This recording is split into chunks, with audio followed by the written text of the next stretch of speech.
سلامونه ګرانو لیدونکو، د نن ورځې تازه او مهمو خبرونو ته ښه راغلی. د کوټې په اخترآباد سیمه کې د شارجه په هوټل د خوراکي توکو افسر چاپه وهلې ده.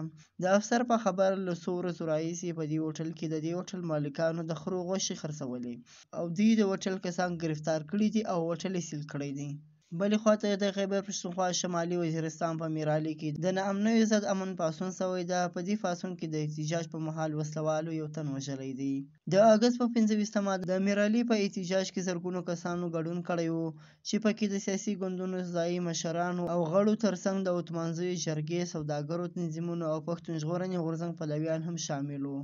پولیس او ځایي خلک وایي چې د احتجاج په مهال خلک د میرالي بازار په څلور لاره کې جمع شوي وو. سی پټ مخې وسلوال ورغلل او د احتجاج سره نږدې د نیکجالي شاه په نامه یو تن وواژه او د هغه ترې ژوبل کړ. پولیس وایي چې وسلوال تر برید وروسته تښتېدلی دي. وژل شوی تن درزي یا خیاط و او د هیدکو سیمې اوسېدونکی و.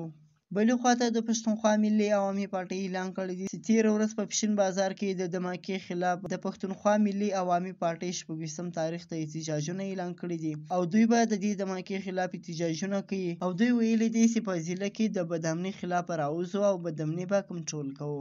بلې خواته رحمان بونی رئیس د ډیوه ریډیو خبریال د هغه لیکلي دي دا څنګه ازادي ده. په بلوچستان کې د پښتون ژغورنې غورځنګ مشر منظور پښتون باندې پابندي لګېدلې ده. ښاغلي پښتون په دغه صوبه کې مخکې هم څو ځله د پابندیو سره مخ شوی ده. د پي ټي ایم مشر په 11 اکتوبر د پښتون عدالت په نامه یو جرګه راغوښتې ده او د بلنو مهم کې د بیلابیلو ګوندونو د مشرانو سره لیدلي دي او اعلان یې کړی و چې په 25 اګست څخه د دغې صوبې سفر شروع کوي. د پي ټي ایم په ځینو غوښتنو کې یوه دا غوښتنه هم ده چې پاکستان کې د پښتنو سره توپیري چلند دې بند شي. د توپیري چلند او نورو نیوکو او غوښتنو لپاره پي ټي ایم یوه ناره دا هم پورته کوي چې دا څنګه ازادي ده. دا و د نن ورځې تازه او مهم خبرونه. سبا نیوز سبسکرایب کړئ او له نورو ملګرو سره هم شیر کړئ.